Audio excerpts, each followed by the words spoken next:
espécie de halo luminoso, um conjunto de radiações que circunda e interpenetra todo o nosso complexo fisiopsíquico.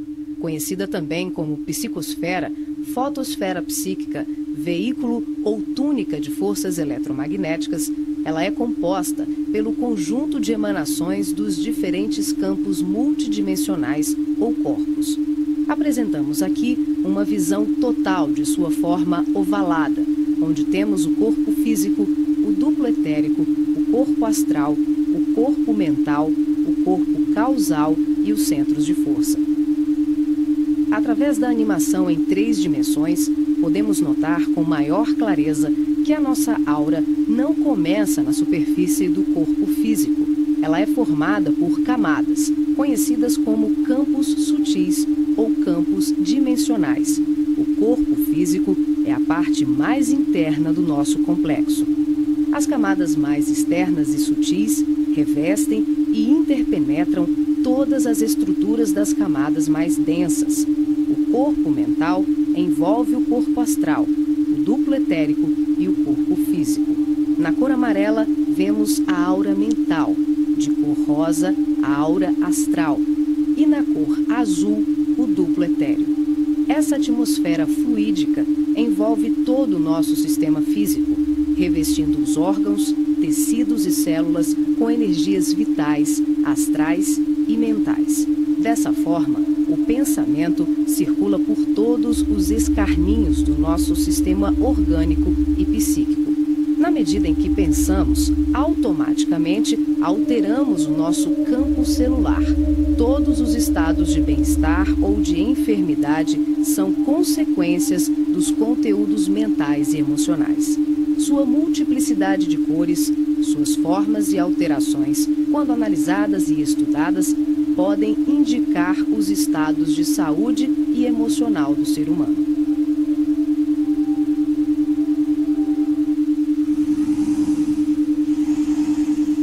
A palavra chakra vem do sânscrito e significa roda de luz, também conhecido como centros vitais, fulcros energéticos ou centros de força.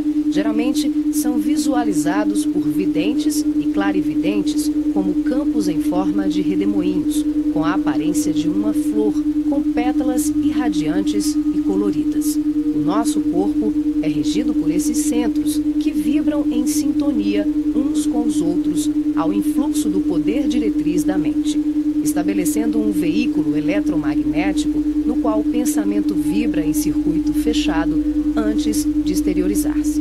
Cada célula do nosso corpo pode ser considerada um motor elétrico ou diminuto centro vital. O complexo humano é formado por centenas de chakras, que são classificados como mínimos, menores, maiores, secundários, principais e primordiais. Esses centros de força desempenham diversas funções, dentre elas a de reger as atividades fisiológicas dos órgãos a eles relacionados. Levando em conta as várias escolas que estudam o tema, definimos como primordiais 10 centros: o coronário, o cerebral ou frontal, o ágina, o laríngeo ou da garganta, o cardíaco, o gástrico ou solar, o esplênico, o umbilical, o genésico ou sexual e o fundamental.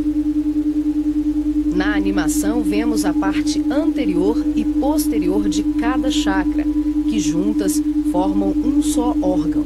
Esses centros de força giram em alternância, repetindo o sistema de respiração num movimento permanente de emissão e absorção de energia. O giro é sincronizado e complementar entre o chakra anterior e o posterior. Os chakras são formados por microtúbulos, que são estruturas ocas, compostas por inúmeros blocos de moléculas idênticas. Esse elemento base, aqui aumentado milhares de vezes, junta-se a outros microtúbulos, formando uma complexa rede capilar. São microtúbulos menores que se inserem em microtúbulos maiores, num processo sucessivo. São justamente esses microtúbulos de diversos tamanhos que dão ao chakra a aparência de pétalas. pétalas. Aqui vemos um exemplo dos microtúbulos maiores. E aqui, microtúbulos menores preenchendo os microtúbulos maiores.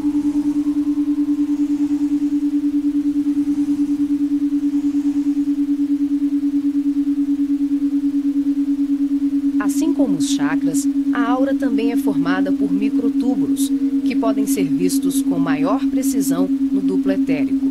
Os microtúbulos se afunilam, ficam cada vez menores e penetram os poros das membranas celulares. Como os citoplasmas das células é constituído em grande parte por água, que é uma das substâncias mais suscetíveis à magnetização, podemos concluir que o nosso bem-estar ou os nossos males físicos são frutos da nossa forma de ser e pensar. É assim que as vibrações positivas ou negativas geram saúde ou doença em nossas vidas. Tudo é resultado da direção e da qualidade que damos às nossas correntes mentais. Nessa animação, vemos através da aura e dos corpos. Os chakras estão ampliados e representados como lunetas se expandindo. Podemos observar o sincronismo das camadas mais externas com as mais internas. Temos os campos ligados ao corpo mental em amarelo, ao corpo astral em rosa e ao duplo etéreo em azul. Os centros de força das camadas superiores envolvem completamente os centros das camadas mais densas. Cada parte da luneta está contida na outra. Os microtúbulos maiores são preenchidos pelos menores.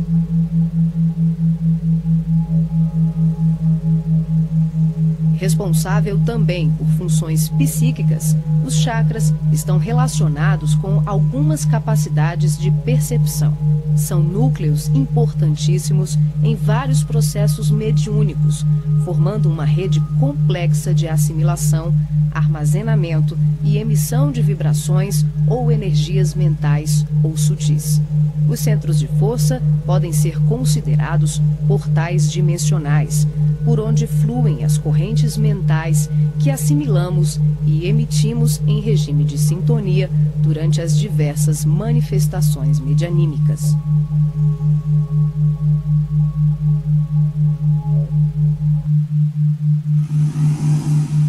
Vemos agora os chakras relacionados aos seus respectivos órgãos. Começamos pelos superiores, representados pelo coronário, frontal e ágina, anterior e posterior. Podemos observar o giro em movimentos de alternância, num ciclo permanente de emissão e absorção de energia. Vemos também a sincronia entre os anteriores e os posteriores. O coronário é o centro da sabedoria. Tem responsabilidade direta sobre as funções psicológicas, cerebrais e espirituais. Alimenta as células do pensamento e é o provedor de todos os recursos eletromagnéticos indispensáveis à estabilidade orgânica. É o centro de mais alta frequência. Na animação, o chakra ágina, responsável pelas percepções visuais, vidência e clarevidência, aparece na sua parte posterior da mesma maneira que o frontal. Na verdade, eles se juntam, formando um só chakra, localizado na parte posterior da nossa cabeça. É aqui que o cordão de prata é inserido. O frontal é o centro da mente. Responde pelas funções da visão, da audição, do olfato e ainda administra o sistema nervoso central. É responsável também por uma vasta rede de processos da inteligência, que dizem respeito à palavra, à cultura, à arte e ao saber. O chakra laríngeo é o centro da expressão, regula a afonia, o sistema respiratório, o processo digestivo inicial, a pressão arterial e corresponde-se com as glândulas tireoide e paratireoide. O que na imagem se assemelha a uma pétala são os microtúbulos dos mais variados tamanhos. Eles giram em um processo sincrônico, sempre de forma complementar. O cardíaco é o centro do sentimento. Vemos a sua feição posterior e anterior. Ele sustenta os serviços da emoção e do equilíbrio geral. É o responsável pelas energias de todo o aparelho circulatório e se relaciona com o sistema nervoso parasimpático. O centro gástrico também é conhecido como solar ou centro de cura. Um chakra de baixa frequência, o gástrico é uma das mais ativas usinas de fluidos vitais para exteriorização. É responsável pelos processos digestivos e grande parte do metabolismo, atuando vigorosamente sobre o estômago e órgãos envolvidos na digestão. Dentro desses microtúbulos ocos, temos outros microtúbulos ocos. O chakra esplênico é um dos mais importantes. O centro do equilíbrio é também uma grande usina de fluidos. Ele regula a distribuição e a circulação adequada dos recursos vitais em nosso corpo. A feição de pétalas que vemos nessa animação é por conta dos microtúbulos maiores. O umbilical completa as funções do gástrico e do esplênico. Na sua parte posterior, ele é menor. Nós ampliamos para demonstrar de forma clara como esses chakras se interagem. O genésico, conhecido também como chakra sexual, é o centro das formas e elevação. Exerce grande importância nos processos genésicos. Elabora densos campos fluídicos que, quando bem canalizados, podem propiciar vigorosos potenciais energéticos no campo do amor e da criatividade. O chakra fundamental trabalha como se fosse o posterior do coronário. Ele está na base inferior da coluna vertebral, na região do períneo, entre o ânus e os órgãos genitais. Forma, junto com o genésico e o básico, uma tríade, tão importante como o coronário, o frontal e o ágina. Integrado ao genésico, esse centro trabalha principalmente na captação de energias vindas da Terra, oriundas dos raios gama, da água e dos metais.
Nessa animação, representamos o processo de desdobramento dos diferentes corpos.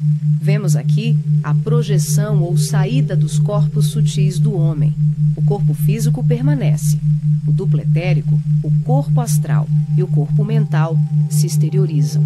Os fios coloridos dão enfoque ao funcionamento dos cordões fluídicos, que são os responsáveis pela interação entre os corpos.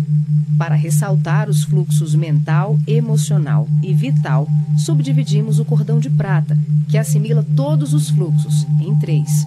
O cordão de prata propriamente dito, que liga o corpo físico aos demais corpos sutis, aqui representando apenas o fluxo mental. Em amarelo, o detalhamento do fluxo emocional.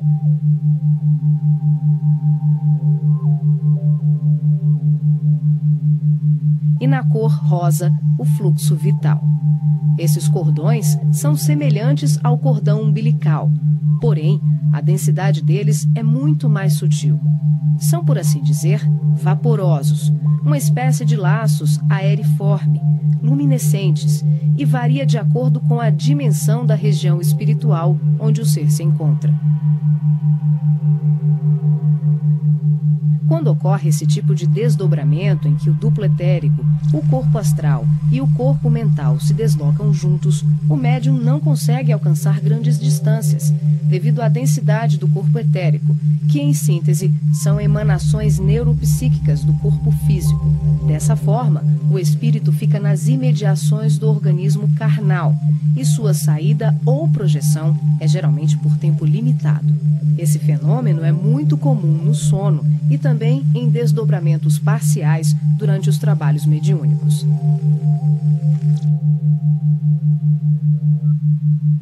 Nesse exemplo de desdobramento, a projeção se inicia com a exteriorização dos 3 corpos sutis, o duplo etérico, o corpo astral e o corpo mental.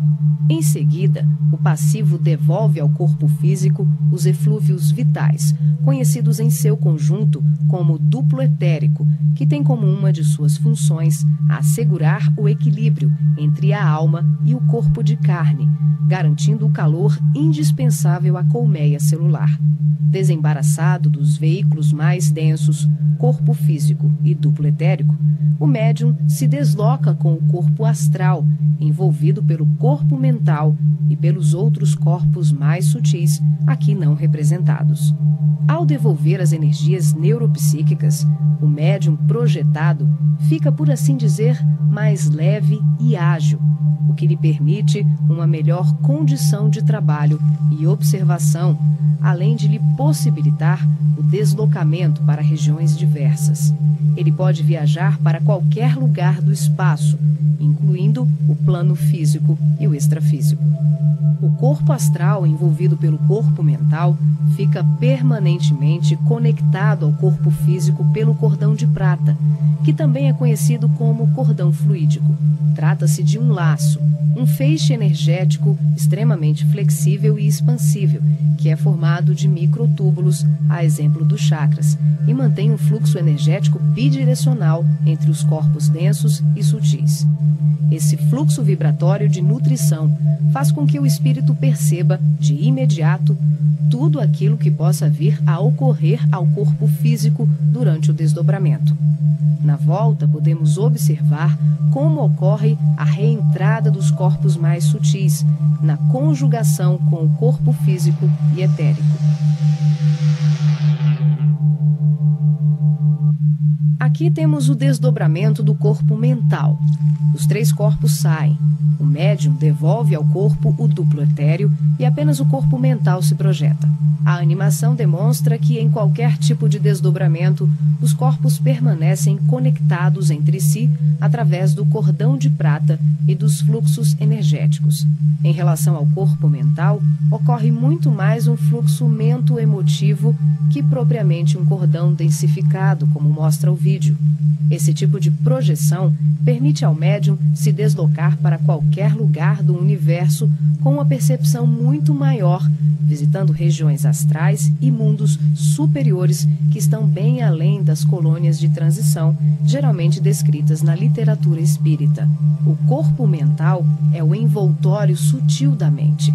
Tem a forma ovalada ou ovoide, que define o formato da totalidade da nossa aura. O mental também é o responsável pela formação do corpo perispiritual ou corpo astral. É o corpo que permanece quando perdemos os demais corpos, por avanço evolutivo, por desequilíbrio profundo, como na ovoidização ou em operações atinentes a certos renascimentos na crosta terrena.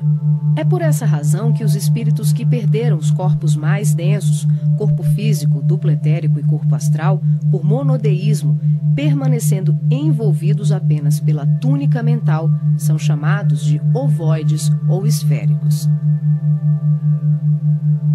Essa animação exemplifica como se dá a interação por expansão da consciência, sem que haja nenhuma dissociação dos corpos densos e sutis. ovoides. As percepções dos mundos astral e mental, além das comunicações mediúnicas especiais, como a recepção de correntes de pensamentos, podem ser realizadas sem que haja o desdobramento de nenhum dos nossos corpos. Esse fenômeno se manifesta pela expansão simples e ampla da consciência. É um processo interior de qualificação e sutilização do medianeiro, um acesse. O ser vê, ouve, percebe e interage com outros seres e diversos mundos, sem que ocorra uma saída, uma viagem, um deslocamento. O espírito pode estar em vários locais ao mesmo tempo e perceber, tomar conhecimento de tudo o que o cerca e tudo o que o envolve a grandes distâncias. É o todo em cada parte, é cada ponto contendo o todo.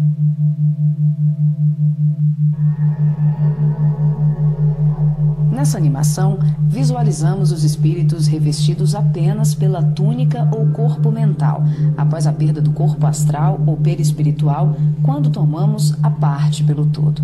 São denominados pelo espírito André Luiz de esferoides ou ovoides, tristes mentes humanas sem apetrechos de manifestação, verdadeiros fetos ou amebas mentais, que são utilizados por mentes criminosas e perversas em processos obsessivos, tecnicamente organizados, tanto em relação aos desencarnados como encarnados.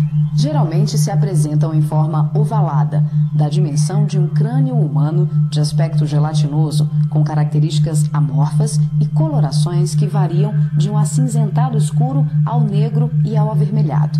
A perda do corpo astral ou ovoidização são atinentes a vários processos, que vão da reencarnação à sublimação do espírito. Aqui, focalizamos o sentido inferior dessa ocorrência, quando a personalidade desencarnada continua no além-túmulo, o cultivo das ideias de ódio, vingança, autodestruição, culpa, egoísmo, apego vicioso, gerando uma fixação monodeística, que é a tendência da consciência de fixar o pensamento em uma só ideia, provocando alterações fisiológicas e anatômicas no veículo perispiritual.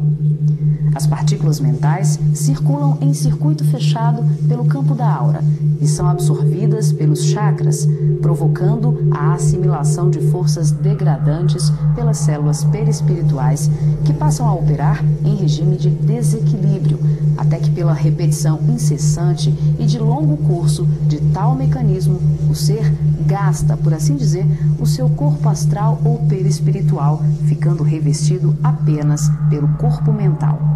Como a mente é o fundamento organizador de todos os nossos tecidos grosseiros e sutis, as cristalizações do pensamento em circuito fechado, em verdadeiros processos de auto-hipnose, de ondas negativas, de ódio, mágoas e diversos outros sentimentos de baixa vibração, acabam gerando uma atrofia do corpo espiritual da criatura em desequilíbrio, perdendo temporariamente o desenho humano. Os ovoides, quando são atraídos e localizados por mentes perversas no campo da aura de encarnados ou desencarnados, passam a viver em regimes simbióticos com suas vítimas, absorvendo-lhes as forças psíquicas em movimento automático de sucção, à semelhança de vários parasitas encontrados na natureza, levando à desorganização das estruturas psíquicas daqueles que lhes sofrem ação doentia. Dependendo das parcelas de créditos e débitos entre os litigantes de tão triste quadro, as relações vindicativas podem se prolongar para além da morte física do hospedeiro. Essas obsessões dolorosas não são ocorrências raras, mas processos comuns, provocados pela ignorância e paixões daqueles que permitem enovelarem-se nas teias do ódio e da vingança. O caminho dos ovoides, em tão triste condição, é a esfera do recomeço, as reencarnações na crosta terrena ou em setores outros de vida congênere, tal qual a semente destinada à cova escura para trabalhos de produção, seleção e aprimoramento.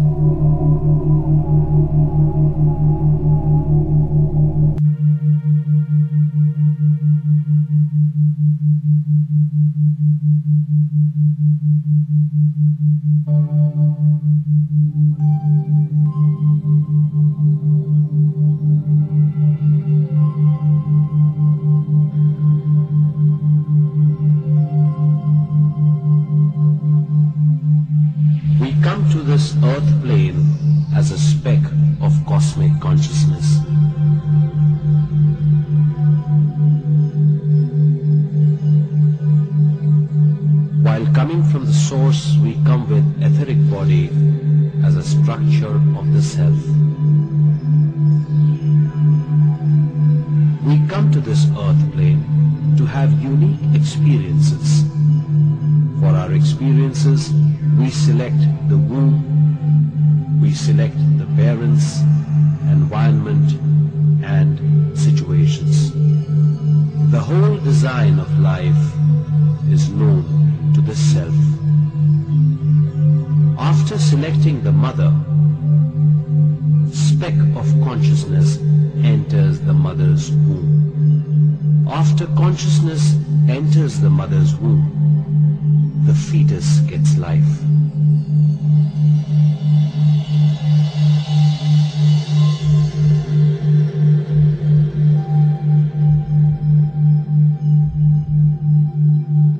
The physical body takes the shape according to the cosmic energy in the etheric body and the cause.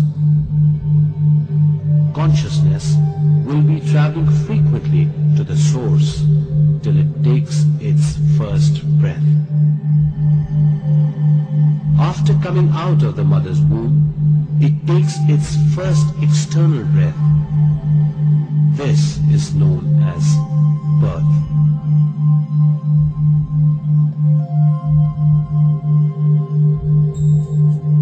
From day 1 to the age of 7, we will have awareness of the source. The mind starts taking its shape from the age of 7. It completely forms by age 14. The intellect starts its activation from the age of 14 and is fully developed by the age of 21. From the age of 21 to the age of 28, one experiences the combination of body, mind, and intellect. From the age of 28, life depends on self-knowledge. If one does not have awareness of the self, his consciousness lies in between body and mind. Because of this, misery starts. He cannot understand the situations. Things will become more critical for him. He molds himself into concealed rigidness. Rigidness blocks the cosmic flow. Due to this, he suffers physical illness, stress, and tensions. He passes his days without awareness. He cannot understand the very purpose of his life. He passes from childhood days to youth, then to old age, and finally passes away from this earth plane without completing the purpose of coming to the earth plane. This is what we call death.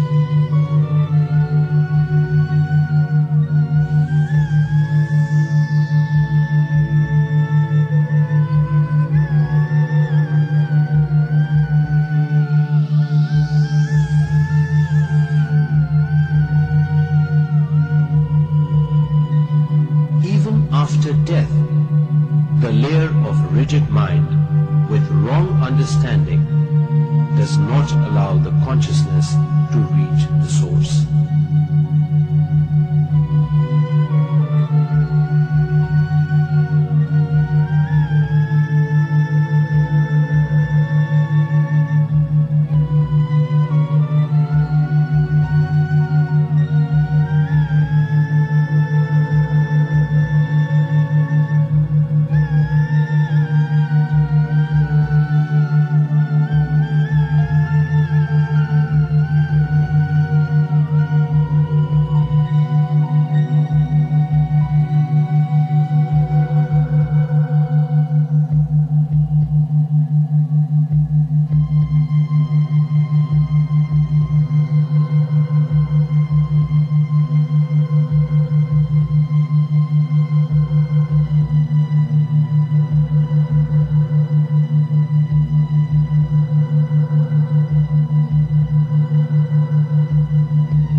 his own hell and heaven, and stays as a lower astral being.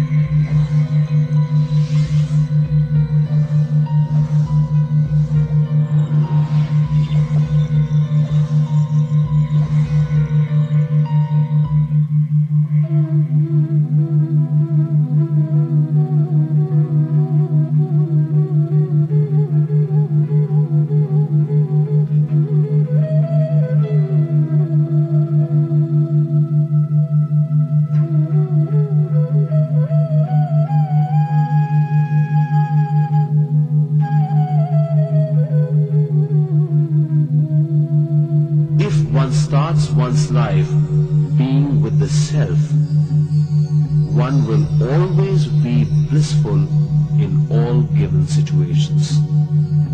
Even after death, one won't be in the lower frequencies, one will go back to the source.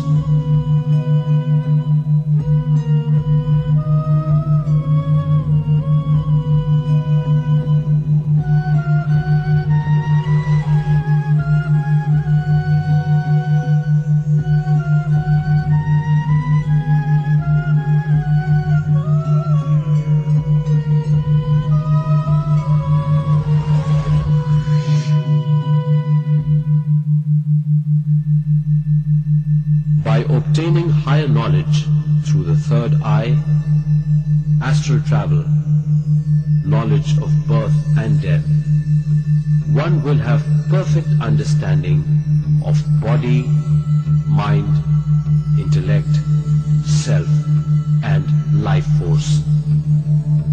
One understands that the consciousness is a combination of energy and knowledge. Consciousness comes to this plane to gain more energy and knowledge and to create. By living all the time with this understanding, one starts getting a higher understanding about the existence of the whole creation.